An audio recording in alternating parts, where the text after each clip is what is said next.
हाँ जी। जय जिनेंद्र। गाइस, हमारा कॉन्ट्रैक्ट एक्ट चल रहा है लीगल एप्टीट्यूड में, राइट। और ये लीगल एप्टीट्यूड की 9th क्लास है, कॉन्ट्रैक्ट एक्ट की 6th क्लास है। चलिए जी, हम लोग कवर कर चुके हैं कंसीडरेशन तक और हमें स्टार्ट करना है फ्लॉज इन कॉन्ट्रैक्ट से। ठीक है। जो भी स्टूडेंट्स फर्स्ट टाइम हमारी वीडियोस देख रहे हैं उनको मैं दोबारा से बता देता हूँ कि ये सारी वीडियोस जितना भी CS एग्जीक्यूटिव एंट्रेंस टेस्ट की वीडियोस हैं वो सब हम अपने यूट्यूब चैनल दीप ज्ञान क्लासेस पर फ्री ऑफ कॉस्ट अपलोड कर रहे हैं। सारे स्टूडेंट्स उसका बेनिफिट ले सकते हैं। नोट्स के लिए आपको हमारा व्हाट्सएप ग्रुप ज्वाइन करना पड़ेगा जिसका लिंक डिस्क्रिप्शन बॉक्स में दिया होगा हर वीडियो की। आ जाइए जी। फ्लॉज इन कॉन्ट्रैक्ट, यहाँ से हम लोगों को स्टार्ट करना है। कंसीडरेशन तक हम लास्ट वीडियो में कवर कर चुके हैं। फ्लॉज का मतलब क्या होता है? कहता है कमियां।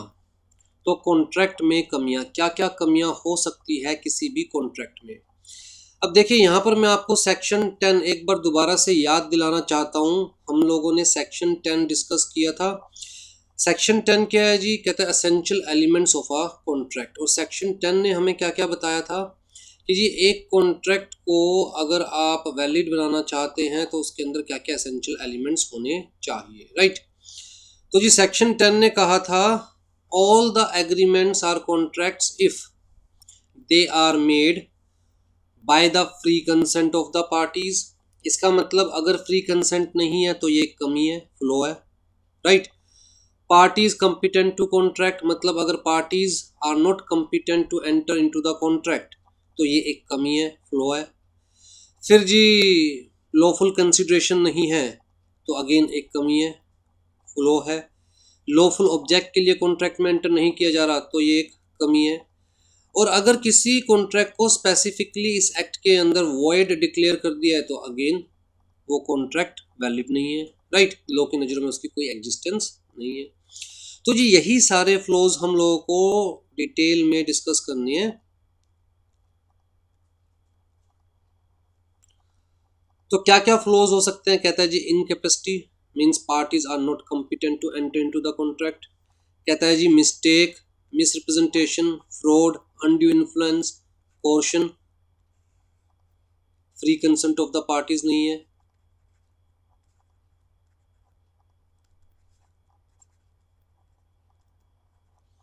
Free consent of parties missing है। ये क्या कह रहा है? कहता है जी कॉम्पिटेंट नहीं है पार्टीज। फिर ये क्या कह रहा है? कहता है जी इलीगल है कॉन्ट्रैक्ट या फिर इम्पॉसिबल है कॉन्ट्रैक्ट। तो ये सारी कमियां हो सकती है किसी भी कॉन्ट्रैक्ट में, तो इन सब का हमें ध्यान रखना है वाइल मेकिंग एनी कॉन्ट्रैक्ट, ठीक। अगर मैं आपकी बुक को देखूं तो इन्होंने कहा जी अगर कोई भी कॉन्ट्रैक्ट में फ्लो है तो सबसे पहली बात तो कहता है जी एग्रीमेंट में be treated as no effect and it will then be known as void agreement. Void agreement को मैं बड़ी डीपली डिस्कस कर चुका हूँ प्रीवियस क्लासेस में, मैं फिर भी एक बार दोबारा से डिस्कस करना चाहूँगा। देखिए, सबसे पहली चीज़ तो वॉइड का मतलब समझिए। वॉइड का मतलब क्या है? कहता है anything which is not illegal although not illegal.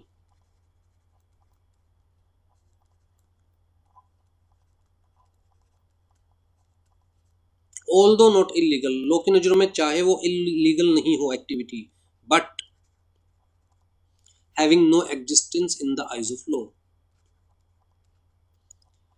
Having no legal existence in the eyes of law. मैंने एक एग्जाम्पल भी आपको दिया था कि मान के चलिए एक बच्चा जो कि 12 साल की उम्र का है, मतलब माइनर है, वो किसी शॉपकीपर के पास जाता है, वहां जाकर दुकानदार से, शॉपकीपर से वो चॉकलेट लेता है। चॉकलेट लेकर दुकानदार के सामने ही खोलता है, खा जाता है। दुकानदार उससे पैसे मांगता है तो बच्चा कहता है जी मेरे पास पैसे नहीं है। दुकानदार उसके अगेंस्ट केस नहीं कर सकता क्योंकि लोग कहता है ये बच्चा तो कॉन्ट्रैक्ट में एंटर करने के लिए कॉम्पिटेंट ही नहीं है, ये तो माइनर है, ये अच्छा बुरा नहीं समझ सकता, इसलिए आप इसके साथ कोई एग्रीमेंट नहीं कर सकते। इसे पता ही नहीं कि किस बात पे एग्री करना है, किस बात पर एग्री नहीं करना है, इसलिए आप इसके साथ कोई एग्रीमेंट नहीं कर सकते। तो जी ये जो बच्चा चॉकलेट खा गया तो कोर्ट कहती है आपकी गलती है, आपने बच्चे को क्यों दी, आपने बच्चे के साथ एग्रीमेंट क्यों किया, आप इस बच्चे से पैसे रिकवर नहीं कर सकते। तो बच्चे को चॉकलेट बेचना इज नॉट इलीगल, लॉ की नज़रों में ये कोई इलीगल चीज़ नहीं है, बट कहता है इस एग्रीमेंट का लॉ की नज़रों में कोई एग्जिस्टेंस भी नहीं है, मतलब किसी भी पार्टी के पास कोर्ट में कोई लीगल राइट नहीं है, राइट, तो उसे हम कहते हैं वॉइड। लेकिन अगर कोई चीज़ लॉ की नज़रों में इलीगल है तो उसे कहेंगे इलीगल एग्रीमेंट, इलीगल, ठीक है। अब वॉइड हमने कहा जी, वॉइड एग्रीमेंट भी हो सकता है, ध्यान से सुनिएगा इस बात को, बहुत इंपॉर्टेंट है।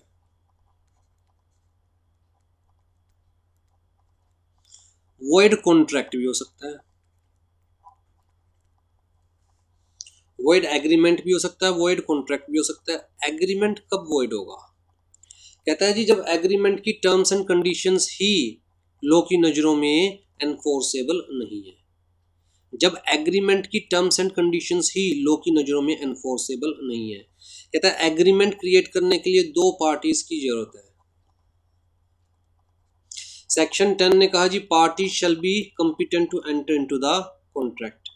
अगर एक मेजर किसी माइनर के साथ एग्रीमेंट करता है तो जी सेक्शन 10 कहता है minor is not competent to enter into the contract. Section 11 में कहा गया है minor is not competent to enter into the contract. Section 10 ने कहा जी parties shall be competent to enter into the contract. Section 11 ने बताया who is competent who is not competent, ठीक है।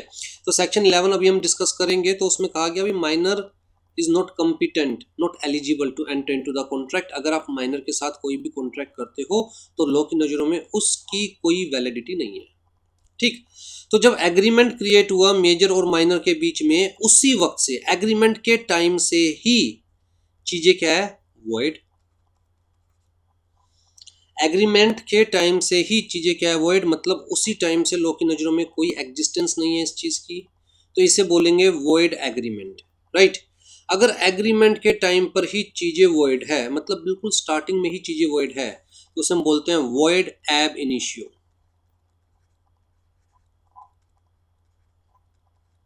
INITIO, void ab initio, right, means void from the very beginning, void from the starting। लेकिन मान के चलिए जब agreement create हुआ तब चीजें वैलिड थी, मतलब एक मेजर दूसरे मेजर के साथ कॉन्ट्रैक्ट करता है तो दोनों ही मेजर है, कोई भी माइनर नहीं है, तो parties are competent to enter into the contract. दोनों अपनी फ्री कंसेंट के साथ कॉन्ट्रैक्ट करते हैं तो कोई दिक्कत नहीं है जी, राइट, सब कुछ ठीक है। जब एग्रीमेंट में एंटर किया तब सब कुछ ठीक था। किस चीज का एग्रीमेंट था? कहता है जी सेल परचेज ऑफ गोल्ड का, सेल परचेज ऑफ गोल्ड का, जिसके अंदर ये डिस्कस किया गया, ये डिसाइड किया गया, ये एग्री किया गया कि जी ए बी को गोल्ड देगा, किस रेट पर सेल करेगा? कहता है जी लेट से 40,000 रुपये पर तोला, ठीक, 10 ग्राम।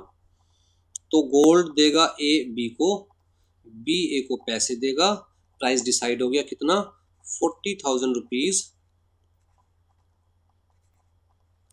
पर 10 ग्राम, ठीक है। अब जब ये एग्रीमेंट क्रिएट किया गया तब सब कुछ ठीक था, सब कुछ एज पर लॉ था, पार्टीज भी competent to enter into the contract थी, म्यूचुअल कंसेंट भी थी, सब चीज थी। लेकिन एग्रीमेंट बनने के बाद 2 दिन बाद गवर्नमेंट का एक नोटिफिकेशन आया कि private parties can not cell gold, मतलब अब गोल्ड की प्राइवेटली सेल परचेज बैन है। अब जी सिर्फ गवर्नमेंट ही गोल्ड को सेल कर सकती है, तो इसका मतलब ए चाहकर भी अपना पार्ट परफॉर्म नहीं कर सकता, क्योंकि गवर्नमेंट के नोटिफिकेशन की वजह से अब ए गोल्ड सेल नहीं कर सकता। उसे गोल्ड गवर्नमेंट को सरेंडर करना पड़ेगा और गवर्नमेंट उसको जो भी कंपनसेशन देगी ए को वो लेना पड़ेगा, और किसी को भी गोल्ड परचेज करना तो गवर्नमेंट से ही गोल्ड परचेज करना पड़ेगा, राइट।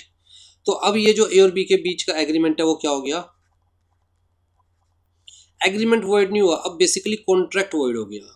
एग्रीमेंट वैलिड था, जब एग्रीमेंट बना तब वैलिड थी सारी चीजें, बाद में कुछ चेंज हुआ जिसकी वजह से लॉ की नज़रों में उसकी लीगल एनफोर्सेबिलिटी खत्म हो गई, तो हम कहेंगे जी कॉन्ट्रैक्ट इज वॉइड। हम क्या कहेंगे? Contract is void. यहाँ पर एग्रीमेंट जब बना तभी चीजें लॉ की नजरों में वॉइड थी, तो यहाँ कहेंगे एग्रीमेंट इज वॉइड या कहेंगे कॉन्ट्रैक्ट वॉइड एब इनिशियो। यहाँ पर जब कॉन्ट्रैक्ट बना तब चीजें ठीक थी, बाद में कुछ ऐसा नोटिफिकेशन आया जिसकी वजह से लॉ की नजरों में उस कॉन्ट्रैक्ट की कोई लीगल वैलिडिटी नहीं रही, तो ये क्या कहलाएगा? Simple void. तो अगर कोई चीज एग्रीमेंट के टाइम पर ही वॉइड हो तो हम बोलेंगे वॉइड एब initio, means void from the very beginning. लेकिन अगर कोई चीज कॉन्ट्रैक्ट बनने के बाद वॉइड हो जाए तो हम कहेंगे सिंपल वॉइड। ठीक है, वॉइड का मतलब having no legal existence in the eyes of law, in the eyes of court. तो वही सारी बात आपको यहाँ पर समझाई हुई है वॉइड एग्रीमेंट के केस में। तो जी अगर किसी भी कॉन्ट्रैक्ट के अंदर कमी है तो पहली चीज तो वो वॉइड हो सकता है, दूसरी चीज वॉइडेबल हो सकता है। वॉइडेबल भी मैंने आप लोगों को प्रीवियस क्लासेस में समझाया था, लेकिन यहाँ पर बहुत ज़्यादा यूज होने वाला वॉइडेबल वर्ड, तो दोबारा से बता रहा हूँ। वॉइडेबल का मतलब क्या है?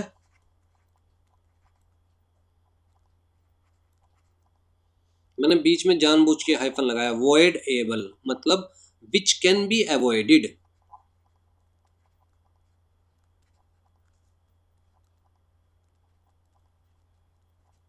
Which can be avoided by the aggressive party.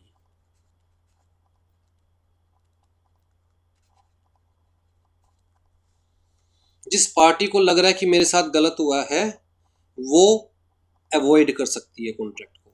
मैंने आपको एग्जांपल दिया था, दोबारा से दे रहा हूँ कि मान के चलिए मिस्टर ए थे, उनका एक हाउस था और बिल्कुल रोड पर था ये हाउस, राइट, नेशनल हाईवे पर, बिल्कुल रोड पर। और बिल्कुल रोड पर था इसलिए इस हाउस की वैल्यू बहुत ज़्यादा थी, लेट्स से 1 करोड़ रुपीज़। ठीक है जी, मिस्टर बी जिनकी नीयत खराब थी मिस्टर ए के हाउस पर, एक प्रॉपर्टी डीलर थे, इन्होंने झूठ बोलकर, बहलाकर, फुसलाकर, जबरदस्ती, जैसे मर्जी मिस्टर ए का घर अपने नाम करवा लिया, लेट्स से सिर्फ 50 लाख रुपीज़ में। वो घर कितने में अपने नाम करवा लिया? 50 लाख रुपीज़ में। जबकि इस घर की अगर स्टैंप वैल्यू के पॉइंट ऑफ व्यू से, स्टैंप ड्यूटी के पॉइंट ऑफ व्यू से वैल्यू देखें, देखिए जो अथॉरिटी स्टैंप ड्यूटी इम्पोज करती है जब घर को हम सेल करने जाते हैं, परचेज करने जाते हैं, तो जो रजिस्ट्रार बैठा हुआ है, रजिस्ट्रार के पास जाएंगे रजिस्ट्री करवाने के लिए, तो हमें स्टैंप ड्यूटी पे करनी होती है। तो वो डिटरमाइन करता है जी मिनिमम क्या, गवर्नमेंट की नज़रों में इस प्रॉपर्टी का मिनिमम क्या रेट है, और कम से कम उस रेट पर तो आपको स्टैंप ड्यूटी पे करनी ही पड़ेगी, राइट। मान के चलते हैं गवर्नमेंट की नज़रों में जो स्टैंप ड्यूटी वैल्यू थी इस प्रॉपर्टी की वो थी सिर्फ 25 लाख रुपए।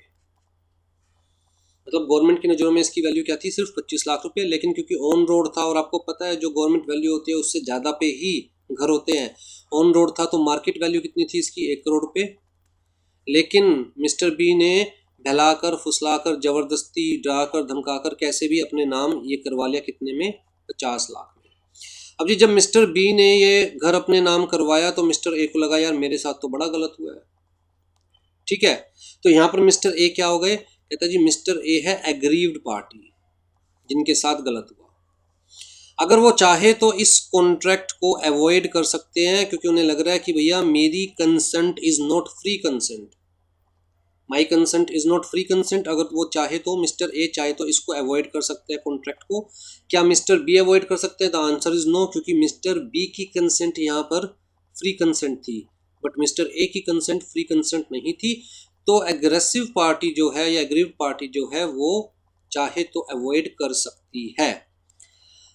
अब मिस्टर ए को क्या करना है? टाइमली एक्शन लेना है। टाइमली कहता है जी कितनी जल्दी एक्शन लेना है? वो टाइमली जो है वर्ड वो डिफाइन नहीं किया हुआ कॉन्ट्रैक्ट एक्ट में, कोर्ट डिसाइड करेगा depending upon case to case. But मान के चलिए विद इन 24 आवर्स या जितना जल्दी हो सके मिस्टर ए को पुलिस स्टेशन जाना है, और पुलिस स्टेशन जाकर पुलिस में रिपोर्ट करवानी है कि मेरे साथ ये गलत हुआ है। अगर मिस्टर ए ये एक्शन ले लेते हैं तो इसका मतलब मिस्टर ए प्रूव कर पाएंगे कि मैंने ये मकान अपनी मर्जी से 50 लाख का नहीं दिया था, बल्कि मेरे साथ जोर जबरदस्ती करवाकर मुझसे ये मकान मिस्टर बी ने 50 लाख में अपने नाम साइन करवाए थे डॉक्यूमेंट्स, ठीक है। तो टाइमली मिस्टर ए को एक्शन लेना है। अगर मिस्टर ए चाहते हैं इस कॉन्ट्रैक्ट को अवॉइड करना। लेकिन पहली शाम को जब ये कॉन्ट्रैक्ट हुआ, ज़बरदस्ती मिस्टर ए के साइन करवाए गए डॉक्यूमेंट्स पर, अगले दिन सुबह सुबह न्यूज़पेपर में न्यूज़ आती है कि जी गवर्नमेंट ये जो रोड है, हाईवे है, इसके आसपास का एरिया भी सारा ऑक्यूपाई कर रही है, और उस एरिया में जिसका भी घर आता है गवर्नमेंट उसे कंपनसेशन देगी। कितना?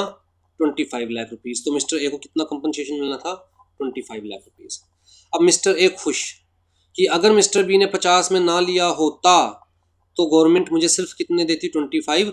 अच्छा हुआ मिस्टर ए ने 50 तो दे दिए, मिस्टर बी ने 50 तो दे दिए, राइट। अब यहाँ पर मिस्टर बी जो पहले खुश थे कि 1 करोड़ की चीज़ 50 लाख में अपने नाम करवा ली, वो दुखी कि यार इसकी वैल्यू सिर्फ 25 लाख रुपए रहेगी, गवर्नमेंट इसको टेक ओवर करेगी और कंपनसेशन के तौर पर सिर्फ 25 लाख रुपए देगी। तो मिस्टर बी चाहकर भी पीछे नहीं हट सकते इस कॉन्ट्रैक्ट से, क्योंकि उनके ऑप्शन पर ये कॉन्ट्रैक्ट अवॉइडेबल नहीं है, लेकिन मिस्टर ए के ऑप्शन पर ये कॉन्ट्रैक्ट अवॉइडेबल था, राइट। तो इस टाइप के कॉन्ट्रैक्ट को which can be avoided by the aggrieved party हम बोलते हैं वॉइडेबल कॉन्ट्रैक्ट, राइट। हाँ जी, तो ये भी पॉसिबिलिटी हो सकती है। अब यहाँ पर जो फ्लो था वो क्या था, कमी क्या थी? कहता मिस्टर ए की फ्री कंसेंट नहीं थी, ये एक कमी थी जिसकी वजह से कॉन्ट्रैक्ट क्या हो गया? वॉइडेबल। तो कमी की वजह से कॉन्ट्रैक्ट वॉइडेबल भी हो सकता है, राइट। या फिर कहता है जी अगर किसी के साथ लगता है गलत हुआ है तो वो सामने वाले के अगेंस्ट डैमेजेस के लिए भी क्लेम फाइल कर सकता है इन द कोर्ट, ठीक। तो तीनों में से कुछ भी हो सकता है in case of flaws in contract. Void agreement क्या है मैं आपको स्पेसिफिकली बता चुका हूं। इलीगल एग्रीमेंट्स क्या होते हैं आपको क्लियर होगा। विच is forbidden bye the law, जो लॉ ने क्लियर कट मना किया हुआ है, जैसे इंडियन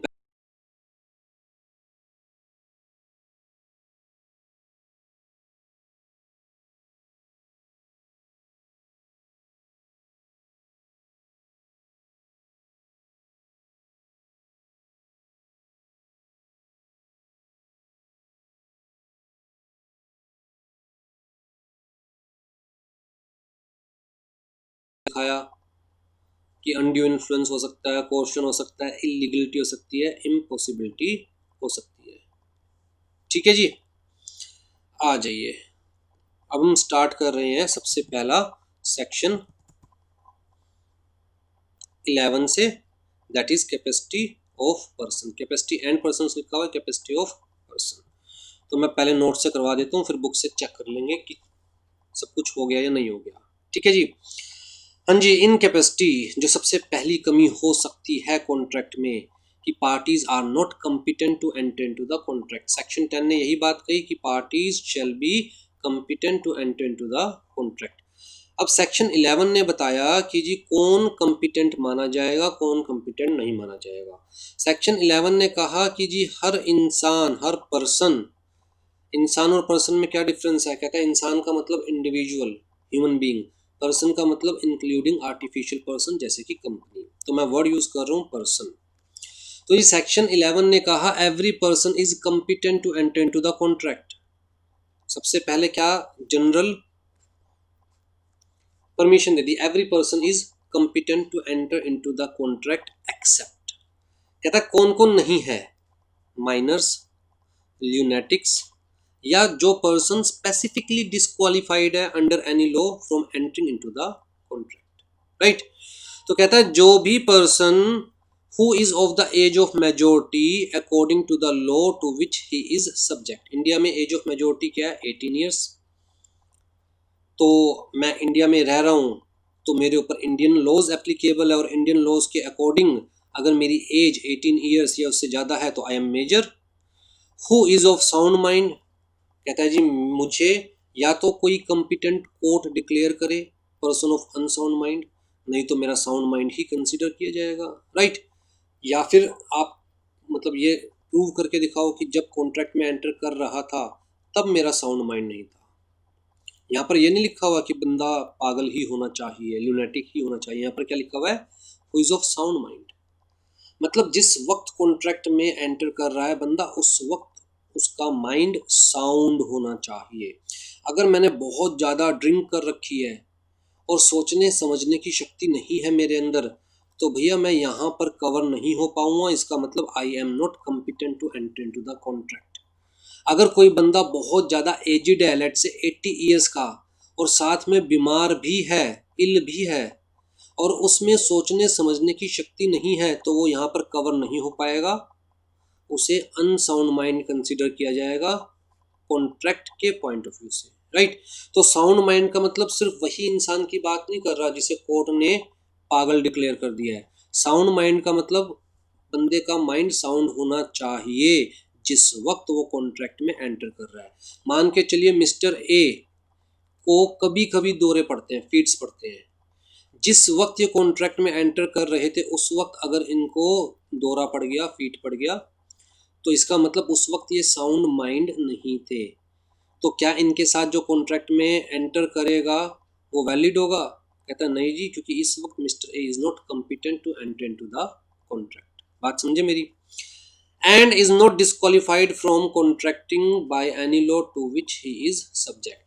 अगर मैं इंडिया में रहता हूँ, मेरे ऊपर इंडियन लॉज एप्लीकेबल है, और इंडिया का कोई भी लॉ ये कहता है किसी भी वजह से कि मैं for the time being contract में एंटर नहीं कर सकता या किसी स्पेसिफिक कॉन्ट्रैक्ट में एंटर नहीं कर सकता। जैसे मान के चलिए कि मेरे ऊपर कोई केस चल रहा है प्रॉपर्टी को लेकर, मेरे हाउस को लेकर, और कोर्ट ने फिलहाल मुझे ऑर्डर दिया है कि भैया मैं फॉर द टाइम बीइंग अपने घर को बेच नहीं सकता या अपने घर से रिलेटेड कोई कॉन्ट्रैक्ट नहीं कर सकता। तो इसका मतलब अगर बात आती है मेरे घर से रिलेटेड कॉन्ट्रैक्ट की, तो I am disqualified by law.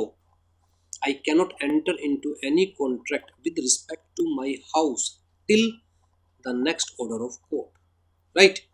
तो जी अगर बंदा मेजर है, अगर बंदा साउंड माइंड का है, अगर not disqualified by the law, तो इसका मतलब he is competent to enter into the contract. तो कुल मिलाकर यहाँ से हमने निकाला कि अगर बंदा माइनर है तो वो competent to enter into the contract नहीं है। अगर ल्यूनेटिक है या अनसाउंड माइंड है at the time of making the contract, तो not competent to enter into the contract. या फिर डिस्क्वालिफाइड बाय लॉ है from entering into any contract या any specific contract, again not capable of entering into the contract. चलिए जी इन सब को हम डिस्कस करते हैं। आ जाइए जी, ये तीनों चीज आपकी बुक में दे रखी है, ठीक है, आगे आ जाइए।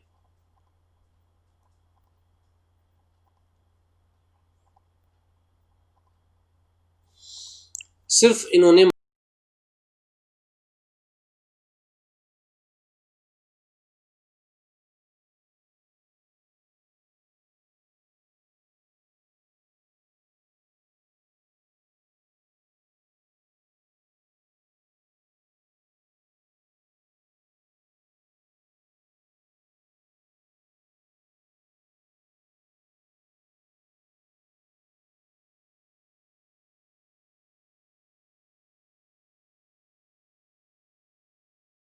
Judgement as to its effect upon his interest. तो वही बात लिखी हुई है जो मैंने आपको बताया कि भैया हमें सिर्फ उस बंदे को नहीं देखना जिसको स्पेसिफिकली कोर्ट ने कहा जी ये पागल है, उसे स्पेसिफिकली डॉक्टर ने कहा ये पागल है। कहते नहीं, जिस वक्त बंदा कॉन्ट्रैक्ट में एंटर कर रहा है उस वक्त देखना है कि क्या वो साउंड माइंड है उसका, क्या वो उसमें सोचने समझने की ताकत है, क्या वो अपना अच्छा बुरा सोच सकता है, क्या वो कॉन्ट्रैक्ट में एंटर करते हुए ये सोच सकता है कि इस कॉन्ट्रैक्ट की टर्म्स एंड कंडीशंस का मेरे ऊपर क्या इफेक्ट पड़ने वाला है।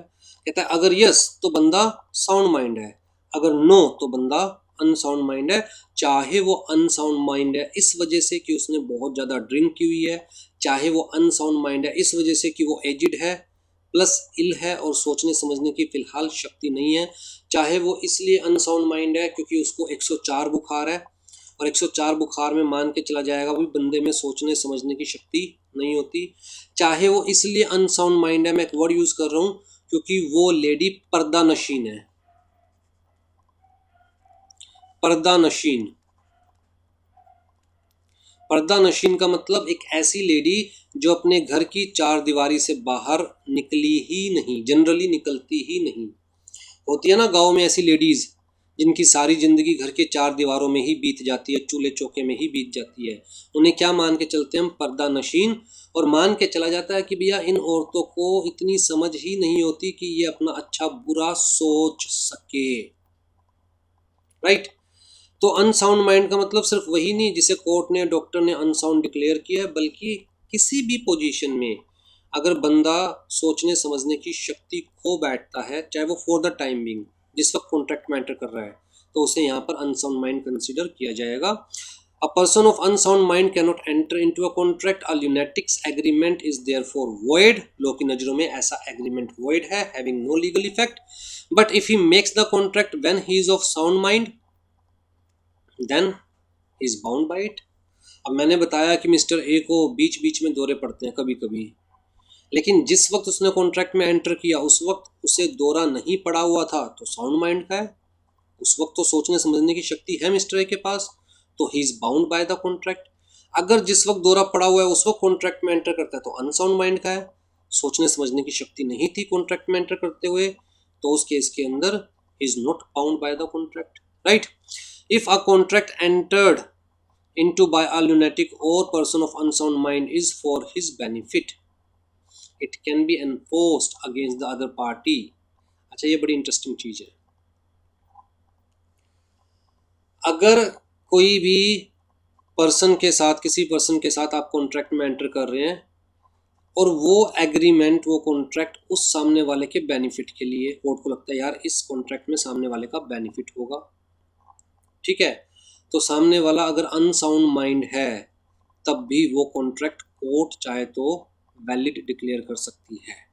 आप पीछे नहीं हट सकते, क्योंकि बेटा आपका तो साउंड माइंड था ना, आप सोच सकते थे, समझ सकते थे, और सोचकर समझकर कॉन्ट्रैक्ट में एंटर किया। सामने वाले का अनसाउंड माइंड था ना, तो अगर कॉन्ट्रैक्ट उसके बेनिफिट के लिए है तो कोर्ट कहेगी वैलिड है, अगर कॉन्ट्रैक्ट उसके बेनिफिट के लिए नहीं है तो कोर्ट कहेगी वॉइड है, हैविंग नो लीगल इफेक्ट, ठीक है। मतलब कोर्ट का मानना ये है अगर आप सामने वाले को बेनिफिट दे रहे हो तो आप तो साउंड माइंड के हो, सोच समझ के दे रहे होंगे बेनिफिट। अब आप पीछे नहीं हट सकते ये प्ली लगा के कि जी उस वक्त इसका दिमाग काम नहीं कर रहा था, तेरा तो कर रहा था, राइट। हाँ जी, फ्लो इन कंसेंट। अब जी फ्लो इन कंसेंट का मतलब यहाँ पर देखिए, फ्लो इन कंसेंट में मैंने आपको क्या क्या मार्क करवाया। अगर कंसेंट ली गई है बाय मिस्टेक तो ये एक बहुत बड़ी कमी है। कंसेंट ली गई है by misrepresentation of things तो बहुत बड़ी कमी है। By fraud, by undue influence, सामने वाले को प्रेशराइज करके, या कंसेंट ली गई है बाय कोर्शन, डरा कर धमका कर, तो ये सारे फ्लॉज हो सकते हैं कंसेंट के पॉइंट ऑफ व्यू से। अगर इनमें से कुछ भी है तो मान के चला जाएगा कि no free consent of party, ठीक है।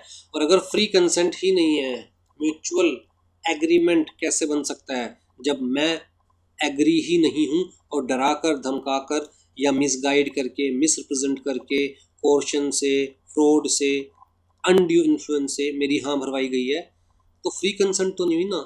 और अगर फ्री कंसेंट नहीं है तो कॉन्ट्रैक्ट क्या है? वॉइड या फिर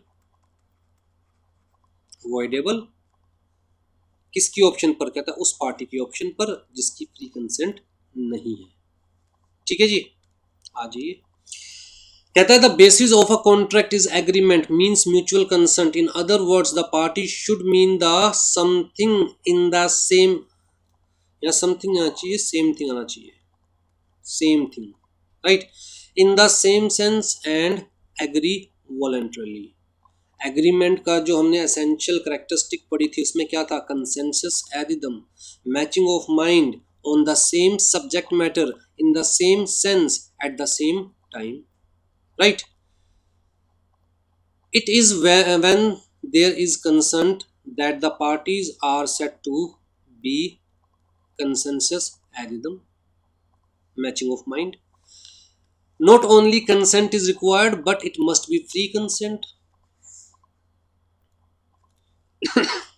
Consent is not free when it has been caused by coercion, undue influence, misrepresentation, fraud, mistake. coercion का मतलब डराकर धमकाकर, undue influence का मतलब इमोशनल अत्याचार करके, मिसरिप्रेजेंटेशन का मतलब आपको पता है, चीज़ों को गलत दिखाकर। फ्रॉड का मतलब आपको पता है, जानबूझकर सामने वाले के साथ फ्रॉड करना।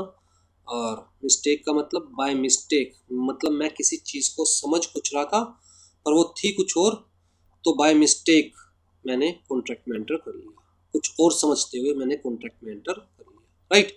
अगर इनमें से कोई भी केस है तो मान के चला जाएगा consent of the party is not free. ठीक है जी। When this consent is wanting the contract में turn out to be void और वॉइडेबल। वॉइड हो सकता है या वॉइडेबल हो सकता है, मतलब ये सारी चीज़ें हम डिस्कस कर चुके हैं आज ही। सबसे पहले स्टार्ट करते हैं बिल्कुल मिसरिप्रेजेंटेशन और फ्रॉड से। अच्छा, यहाँ माइनर के केस में ना मैंने बहुत सारी चीज़ें और बता रखी है, पर मैं नोट्स से मैं ये हटा नहीं रहा हूँ, तो आप जरूर पढ़िएगा। एक चीज़ और याद रखिएगा, हमने कहा इंडिया के अंदर मेजोरिटी की एज क्या है, 18 ईयर्स। वो किस केस में है, जब नेचुरल गार्जियंस होते हैं, जिसके माँ बाप ये दोनों जिंदा है, राइट। लेकिन जिसके माँ बाप दोनों में से कोई भी नहीं है, कोर्ट ने गार्जियन अपॉइंट किया है, तो उस केस में मेजोरिटी की एज 21 ईयर कंसिडर की जाती है, 18 ईयर कंसिडर नहीं की जाती। ठीक है जी। अच्छा, माइनर के केस में एक चीज़ याद रखिएगा, माइनर के बेनिफिट के लिए अगर कोई कॉन्ट्रैक्ट है तो वो कॉन्ट्रैक्ट वैलिड है। माइनर के बेनिफिट के लिए कोई कॉन्ट्रैक्ट है तो कॉन्ट्रैक्ट वैलिड है, राइट। तो minor can be beneficiary in a contract. Minor से जो भी आप कॉन्ट्रैक्ट करोगे वो क्या होगा, वॉइड एब इनिशियो। क्या होगा, वॉइड एब इनिशियो। और यहाँ पर मैं आपको एक चीज़ बता दूं, मेजर होने के बाद भी अगर माइनर चाहे तो उस कॉन्ट्रैक्ट को इफेक्टिव नहीं बना सकता। खुद माइनर मेजर हो जाए और खुद वो बंदा चाहे कि चलो अब वो कॉन्ट्रैक्ट इफेक्टिव कर लेते हैं, कहता है प्रीवियस कॉन्ट्रैक्ट आप इफेक्टिव नहीं बना सकते, क्योंकि जो चीज़ बिल्कुल बिगिनिंग से ही लोग की नज़रों में एग्जिस्ट नहीं करती, आप उसे ठीक नहीं कर सकते। अगर आपका मन कर रहा है उस कॉन्ट्रैक्ट को एनफोर्स करने का, तो आप एक काम कीजिए, नया कॉन्ट्रैक्ट बना लीजिए आफ्टर मेजोरिटी। ठीक है, पर पुराने कॉन्ट्रैक्ट को आप रेटिफाई नहीं कर सकते। रेटिफाई का मतलब कि पुरानी चीज़ को ठीक नहीं कर सकते, नहीं बना सकते। ठीक है जी। आज ये बेसिकली इतना डीप में आपको दिया नहीं हुआ। हाँ जी, फ्री कंसेंट में सबसे पहला क्या है, यहाँ पर मैंने कोर्शन, क्योंकि सेक्शन 15 में कोर्शन दिया हुआ है तो मैं कोर्शन सबसे पहले एक बार डिस्कस कर लेता हूँ। मैं एक बार नोट से डिस्कस कर लेता हूँ, फिर आपकी कंटेंट को भी देख लेंगे जो आपका स्टडी मटेरियल है।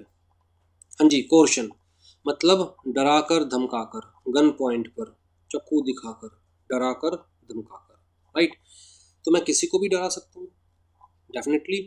अब मैं मान के चलिए कि कोई मिस्टर ए है, कोई मैं नहीं जानता कौन है, इनके पास एक बहुत बढ़िया सा घर है और वो घर मुझे चाहिए। अब जी घर देखकर मेरे दिल में इच्छा हुई कि ये घर मेरा होना चाहिए, मुझे नहीं पता किसका घर है, तो मुझे बाद में पता चला मिस्टर ए का है, प्यार से दे रहे हैं तो ठीक है, नहीं दे रहे तो भैया गन पॉइंट पर अपने नाम करवा सकता हूँ। तो कहता है जब हम कोर्शन की बात करते हैं, बहुत इंपॉर्टेंट पॉइंट बता रहा हूँ, याद रखना कोर्शन में और अनड्यू इन्फ्लुएंस में क्या डिफरेंस है। जब हम कोर्शन की बात करते हैं तो भैया कोई भी किसी को भी धमका सकता है, डरा सकता है, राइट। लेकिन जब हम अनड्यू इन्फ्लुएंस की बात करते हैं, इमोशनल अत्याचार कौन करेगा, वही जो हमारे साथ दिल से जुड़ा हुआ है, राइट। अगर मान के चलो मैं कहीं घूमने गया हूँ और मुझे दिखाई दिया 10वीं मंजिल पर कोई आदमी खड़ा है और वो मुझे कह रहा है कि बेटा तू अपनी जायदाद मेरे नाम कर दे वरना मैं छत से कूद जाऊंगा, तो क्या मेरे ऊपर इमोशनल अत्याचार हो रहा है? मैं कहूँगा कल का कूदता आज कूद, डरा किसे रहा है, मेरा कौन लगता है तू, राइट। लेकिन वहीं मेरा कोई हमदर्द, मतलब मेरा कोई रिलेटिव, मेरा कोई नोन या मेरा कोई बिलव्ड 10वीं मंजिल पे खड़ा होगा और वो कहेगा अपनी जायदाद मेरे नाम कर दे वरना मैं कूद जाऊंगा, तो मैं कहूँगा भैया नीचे आ जा, जो कहेगा वो दे दो, तो नीचे आ जा, राइट। तो इमोशनल अत्याचार कहाँ पर होगा, जब दो लोगों के बीच में कनेक्शन होगा। लेकिन ये डराना धमकाना, कहता कोई फर्क नहीं पड़ता, कनेक्शन है नहीं है, अननोन के साथ भी ये हो सकता है, कोर्शन हो सकता है, राइट। तो कोर्शन का मतलब क्या है इस पर सेक्शन 15 कहता है कमिटिंग और threatening to commit any act forbidden by Indian penal code. या तो कोई ऐसी एक्टिविटी करना या धमकी देना करने की, कौन सी एक्टिविटी, विच इज फॉरबिडन, मतलब जिसे मना किया हुआ है by Indian penal code, IPC. IPC क्या, आई थिंक ये सबको पता होगा, राइट। अनलॉफुल डिटेनिंग या threatening to detain any property to the prejudice of any person whatsoever, मतलब इलीगल वे में सामने वाले की प्रॉपर्टी पे कब्जा करना या कब्जा करने की धमकी देना। तो मतलब कुल मिला के दोनों ही केस में यहाँ पर क्या कहा जा रहा है कि सामने वाले के साथ इलीगल एक्ट करने की कोशिश करना या करने की धमकी देना, उसको डराना कि मैं तेरे साथ ये कर दूंगा, मैं तेरे बच्चे को उठवा लूंगा, मैं तुझे गोली मार दूंगा, मैं तेरी प्रॉपर्टी पे कब्जा कर लूंगा, राइट। या एक्चुअल में वो एक्टिविटी कर देना, that is coercion with the intention of causing the other person to enter into an agreement. अगर तूने मेरे साथ ये एग्रीमेंट नहीं किया तो मैं तेरा ये कर दूंगा, वो कर दूंगा, गोली मार दूंगा, राइट। तो वो क्या होगा, कोर्शन, डराना, धमकाना। Note, it has been held that mere threat by one person to another to prosecute him does not amount to coercion. तो भैया इस लाइन में बहुत बड़ी बात लिखी हुई है। ये लाइन कहता है कि जी मान के चलिए एक थे मिस्टर ए, एक थे मिस्टर बी, ठीक है। अब जी मिस्टर ए के सन ने मिस्टर बी से पैसे उधार लिए थे जो कि अब ये दे नहीं रहे, मिस्टर बी ने मिस्टर ए को धमकी दी, मैं वर्ड यूज कर रहा हूँ धमकी, कहने को क्या वर्ड यूज करूँ, कोर्शन, धमकी दी कि अगर तूने या तेरे बेटे ने मेरे पैसे वापस नहीं दिए तो मैं तुम्हारे खिलाफ कोर्ट में जाऊंगा, और इस धमकी से डरकर ए ने मिस्टर बी को पैसे दे दिए। लिए किसने हुए थे, मिस्टर ए के सन ने। सन भी मेजर है, अगर सन मेजर है तो उसकी एक्टिविटी के लिए उसके फादर रिस्पॉन्सिबल नहीं होते। मिस्टर ए कह सकते थे भैया तू जाने, मेरा बेटा जाने, मेरा कोई मतलब नहीं है क्योंकि मेजर है, राइट। लेकिन मिस्टर ए ने डर के मारी कि यार ये मेरे बेटे के अगेंस्ट है, मेरे अगेंस्ट कोर्ट में जाएगा, बदनामी होगी, तो डर के मारी इन्होंने मिस्टर बी के पैसे दे दिए। बाद में गए जी ये पुलिस स्टेशन,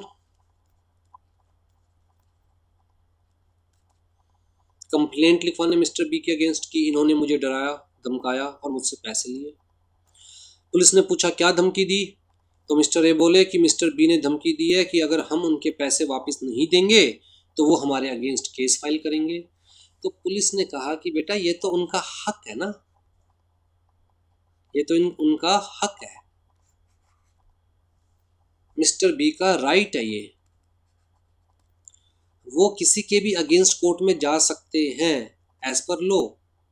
इसे धमकी नहीं माना जाएगा, इसे कोर्शन नहीं माना जाएगा, ये इनका राइट है। इन्होंने सिर्फ ये कहा कि मैं अपना राइट एक्सरसाइज करूंगा एज पर लॉ और मैं आपके अगेंस्ट कोर्ट में जाऊंगा, तो इसे कोर्शन नहीं माना जाएगा। और आपने जो इनको पैसे दे दिए ये नहीं माना जाएगा कि आपने डर के या धमकी के तहत पैसे दिए हैं और अब आप इनके अगेंस्ट कोई केस फाइल नहीं कर सकते, कोई कंप्लेंट नहीं लिखवा सकते, राइट। इसे कोर्शन कंसिडर नहीं किया जाएगा। तो आपके और इनके बीच में जो भी एग्रीमेंट हुआ दैट इज नॉट वॉइड, ठीक है जी। तो it has been held that mere threat by one person to another to prosecute, मैं तेरे खिलाफ कोर्ट में जाऊंगा, does not amount to coercion, ठीक। अनड्यू इन्फ्लुएंस पे ये जी, अनड्यू इन्फ्लुएंस का मतलब कहता है जी इमोशनल अत्याचार। यहाँ डराना धमकाना नहीं हो रहा, यहाँ हो रहा इमोशनल अत्याचार। जैसे कि मान के चलिए मेरी वाइफ फर्स्ट फ्लोर पर छत पर खड़े होकर मुझे धमकी दे रही है कि अगर हीरो का हार नहीं लाए तो मैं कूद जाऊंगी, ठीक है। तो वो क्या, इमोशनल अत्याचार। मुझे भी पता नहीं कूदेगी, धमकी दे रही है, लेकिन अंदर से कहीं ना कहीं दिल डरेगा यार कूदगी तो, राइट। तो कहता है इस टाइप की एक्टिविटीज को बोला जाएगा undue influence. A contract is said to be produced by undue influence where the relations, word क्या यूज किया गया, रिलेशंस, दो लोगों के बीच में कनेक्शन है, रिलेशन है। और कैसा रिलेशन है कि एक पार्टी दूसरी पार्टी को दबाने के पोजीशन में है, right. Subsisting between the parties are such that one party is in a position to dominate the will of other. इसीलिए तो मैंने कहा कि वाइफ छत पर खड़ी है और मैं नीचे खड़ा हूँ, क्योंकि हमेशा वाइफ ही तो पोजीशन में होती है to dominate the will of husband, right. Wife ही ये इमोशनल अत्याचार कर सकती है हस्बैंड तो बेचारा चुपचाप सुन सकता है, राइट। तो ये कंडीशन जरूरी है, अगर ये कंडीशन नहीं है तो अनड्यू इन्फ्लुएंस का केस नहीं है। रिलेशन बिटवीन द पार्टीज, और वो भी कैसा कि एक पार्टी दूसरे पार्टी को डोमिनेट करने की पोजीशन में है, और वो जो दूसरी पार्टी है, मतलब जो पार्टी डोमिनेट करने की पोजीशन में है, वो उस पोजीशन का फायदा उठा रही है, अनफेयर एडवांटेज ले रही है, तो मान के चला जाएगा कि हाँ जी अनड्यू इन्फ्लुएंस है, राइट। तो कोर्शन में और अनड्यू इन्फ्लुएंस में क्या डिफरेंस है, क्लियर है? आ जाइए जी। कहता है जी कुछ केसेस में मान के चलेगी कोर्ट, प्रूव करने की जरूरत नहीं है। अब यहाँ पर तो मुझे प्रूव करना पड़ेगा ना कि मेरी वाइफ ने मुझे धमकी दी, मुझे डराया धमकाया, मतलब अनड्यू इन्फ्लुएंस किया मेरे साथ, इसलिए मैंने हाँ भरी थी हीरो का हार दिलवाने के लिए। अदरवाइज मेरे और इसके बीच में बाय फ्री कंसेंट कोई एग्रीमेंट नहीं हुआ ऐसा, राइट। मतलब उसे नीचे बुलाकर मैं मुकर जाऊं, नहीं दिलवाता, और वाइफ कोर्ट में जाए तो मुझे प्रूव करना पड़ेगा कि भैया मेरे और इसके बीच में ऐसा कोई एग्रीमेंट नहीं हुआ फ्री कंसेंट से, इसने अनड्यू इन्फ्लुएंस यूज़ किया था मेरे ऊपर, तब मुझे हाँ भरनी पड़ी थी। तो कोर्ट कहेगी फिर तो एग्रीमेंट इज वॉइड, राइट। लेकिन कुछ केसेस के अंदर कहता है आपको प्रूव करने की जरूरत ही नहीं है, डीम्ड अनड्यू इन्फ्लुएंस कंसीडर करा जाएगा, बल्कि सामने वाली पार्टी को ये प्रूव करना पड़ेगा कि अनड्यू इन्फ्लुएंस नहीं था, राइट। तो a person is deemed to be in the position to dominate the will of another in following cases. कहता है इन केसेस में तो हम मान के चलेंगे कि एक पर्सन दूसरे को डोमिनेट करने की पोजीशन में होता है। कैसे? कहता है where he holds a real और apparent authority over the other, और where he stands in fiduciary relation to the other. जहां एक पर्सन दूसरे के ऊपर रियल या अपेरेंट, रियल का मतलब एक्चुअल में कोई अथॉरिटी है ए की बी के ऊपर, या फिर अपेरेंट अथॉरिटी है, मतलब एक्चुअल में नहीं है लेकिन फिर भी इस पोजीशन में कि इसके ऊपर अथॉरिटी दिखा सकता है, तो मान के चलेगा भी ए, मान के चला जाएगा ए उस पोजीशन में है कि बी की विल को डोमिनेट कर सके, जैसे कि टीचर स्टूडेंट, जैसे कि पेरेंट्स चाइल्ड, जैसे कि वकील सॉलिसिटर क्लाइंट, जैसे कि डॉक्टर क्लाइंट।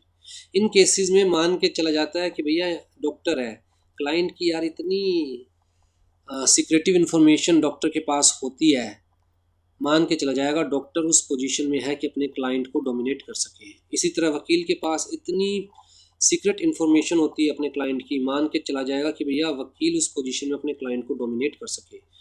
पेरेंट्स उस पोजीशन में है कि अपने बच्चों को डोमिनेट कर सके। टीचर उस पोजीशन में होता है कि स्टूडेंट को डोमिनेट कर सके, राइट। तो इस केस में, इन केसेस के अंदर अगर कोई एग्रीमेंट होता है तो क्लाइंट को प्रूव करने की जरूरत नहीं है कि भैया मुझे डोमिनेट किया गया या अनड्यू इन्फ्लुएंस यूज किया गया मेरे ऊपर। डॉक्टर को प्रूव करना पड़ेगा कि अनड्यू इन्फ्लुएंस यूज नहीं किया गया। कहता कोर्ट मान के चलेगा क्लाइंट पे अनड्यू इन्फ्लुएंस यूज किया गया था, डॉक्टर को प्रूव करना पड़ेगा कि अनड्यू इन्फ्लुएंस यूज नहीं किया गया। इसी तरह सोलिसिटर मतलब वकील को यूज प्रूव करना पड़ेगा कि अपने क्लाइंट पर उसने अनड्यू इन्फ्लुएंस यूज नहीं किया, अगर इन दोनों के बीच में कोई कॉन्ट्रैक्ट होता है तो। ठीक है जी। कहता है लेकिन हस्बैंड वाइफ के केस में ऐसा कोई प्रिजम्पशन कंसीडर नहीं किया जाता। हस्बैंड वाइफ के केस में प्रिजम्पशन कब कंसीडर किया जाएगा? जब वाइफ इस पर्दा नशीन, तो मान के चला जाएगा वाइफ को, बेचारी को पर्दा नशीन है, घर की चार दीवारी में रहती है, तो वाइफ को कुछ पता ही नहीं, तो हस्बैंड ने उसे डोमिनेट करने की कोशिश की होगी, राइट। या जो क्रेडिटर और डेटर है उनके बीच में ये प्रिजम्पशन नहीं मानी जाती कि हाँ जी क्रेडिटर डेटर की विल को डोमिनेट करने की कोशिश कर सकता है, कहता है ये प्रिज्यूम नहीं किया जाता। अब जी यहाँ पर ना मैं एक सिंपल सा आपसे क्वेश्चन पूछता हूँ। हमने कहा कि अगर क्रेडिटर और डेटर की बात करें तो अनड्यू इन्फ्लुएंस कोर्ट प्रिज्यूम नहीं करता, ठीक है।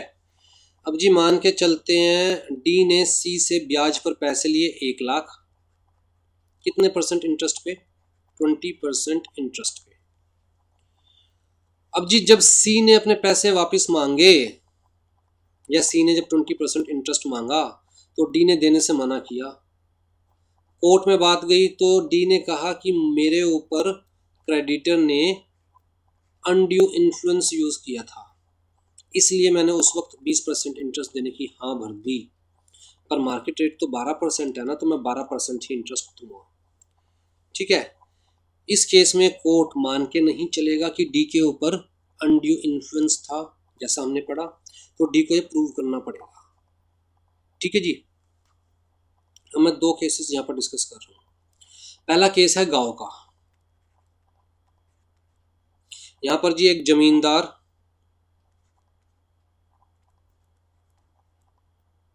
एक है किसान। किसान को पैसे की जरूरत थी, गांव में पैसे देने वाला सिर्फ एक ही इंसान था, जमींदार।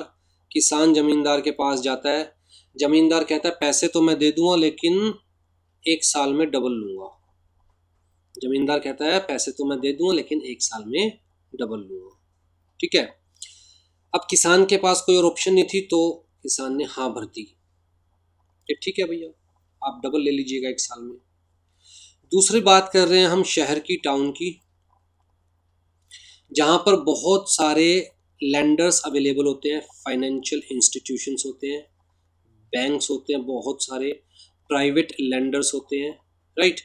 अब यहाँ पर अगर मिस्टर एक्स को पैसे की ज़रूरत है, मिस्टर एक्स किसी प्राइवेट लैंडर से पैसा लेता है, लेट्स से मिस्टर एक्स की मदर का ट्रीटमेंट होना है, ऑपरेशन होना है, इसके लिए मिस्टर एक्स को पैसे की ज़रूरत है और वो प्राइवेट लैंडर से पैसे लेता है और प्राइवेट लैंडर कहता है जी पैसे तो मैं दे दूंगा लेकिन 1 साल में डबल लूँगा, राइट। तो क्या इन केसेस में अनड्यू इन्फ्लुएंस यूज़ किया गया है? कोर्ट कहता है जी प्रूव करना पड़ेगा, प्रिजम्पशन तो है ही नहीं इस केस के अंदर। तो जी यहाँ पर ध्यान से देखिएगा, यहाँ पर क्या सिर्फ क्रेडिटर और डेटर वाला केस है? विलेज के केस में जहाँ सिर्फ किसकी चलती है, जमींदार की, वहाँ पर क्या सिर्फ क्रेडिटर और डेटर वाला केस है या जमींदार और किसान वाला केस भी है साथ में? और जबकि टाउन के केस में जहाँ मिस्टर एक्स के पास बहुत सारी ऑप्शन थी, वो किसी से भी ले सकता था, वहाँ पर सिर्फ क्रेडिटर एंड डेटर वाला ही केस है। तो कहता है यहाँ पर तो हम मान के चलेंगे कि कोई अनड्यू इन्फ्लुएंस नहीं है। अगर मिस्टर एक्स कह रहे हैं अनड्यू इन्फ्लुएंस था तो प्रूव करें, लेकिन यहाँ पर कोर्ट मान के चल सकती है कि अनड्यू इन्फ्लुएंस होगा क्योंकि पोजीशन ही ऐसी है इन दोनों की, राइट। तो जी केस टू केस डिपेंड करती है चीज़ें, कोई हार्ड एंड फास्ट रूल नहीं है। अच्छा, हस्बैंड वाइफ के केस में हमेशा वैसे तो मान के चलना चाहिए कि वाइफ डोमिनेटिंग पोजीशन में होती है और हस्बैंड बेचारा सप्रेसिंग पोजीशन में होता है, बट कोर्ट फिर भी कहते हैं हम नहीं मान के चलेंगे। अगर आपको लगता है आपकी वाइफ डोमिनेट कर रही है तो आप प्रूव करो कोर्ट के अंदर, ठीक है। इसी तरह लैंडलॉर्ड और टेनेंट के केस में कोर्ट कहती है हम नहीं मान के चलेंगे कि कोई अनड्यू इन्फ्लुएंस होगा, प्रूव करो अगर आपको लगता है कि कोई अनड्यू इन्फ्लुएंस है, ठीक। लेकिन कहता है जी माइनर और गार्जियन के केस में, ट्रस्टीज और बेनिफिशियरी के केस में, सोलिसिटर और क्लाइंट के केस में, डॉक्टर और क्लाइंट के केस में हम मान के चलेंगे कि अनड्यू इन्फ्लुएंस होगा, प्रूव करो कि नहीं है।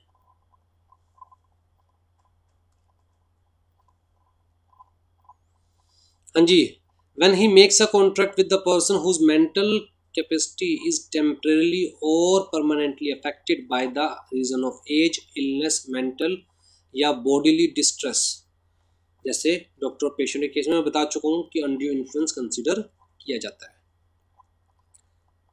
ठीक है।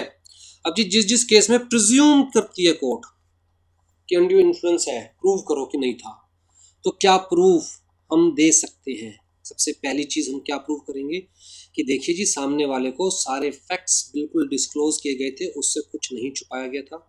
दूसरी चीज़ कि सामने वाले को एडिक्वेट कंसिडरेशन दी गई है, 100 रुपये का मकान था तो 100 रुपये ही दिए गए हैं, राइट।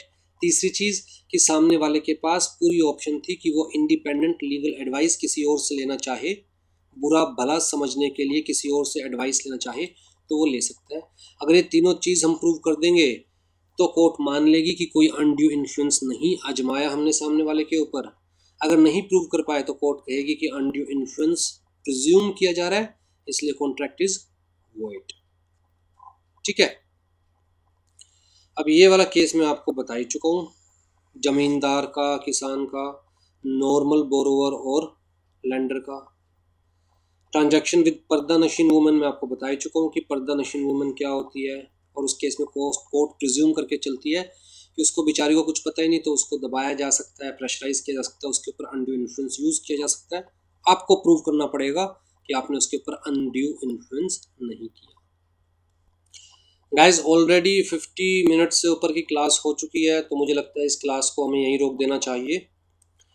तो हम लोगों ने अभी तक कवर किया है, एक तो कोर्शन और दूसरा undue influence, right. Next class में we will start with wilful misrepresentation. ठीक है जी। तो हमने नोट से कवर किया है अभी तक कोर्शन और अनड्यू इन्फ्लुएंस। आपकी बुक में देख लिया एक बार कोर्शन और अनड्यू इन्फ्लुएंस के बारे में क्या दिया हुआ है।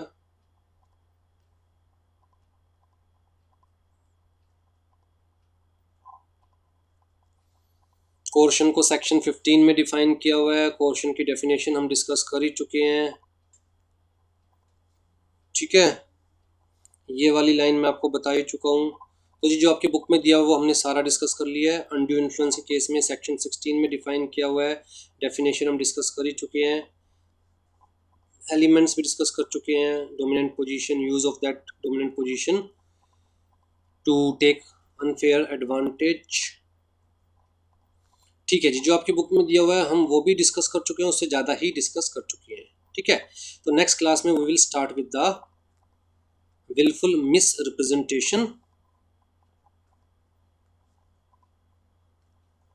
नोट्स में भी नेक्स्ट टॉपिक क्या है, विलफुल मिस रिप्रेजेंटेशन, सेक्शन 15, हाँ सेक्शन 17, ठीक है जी। चलिए, टेक केयर।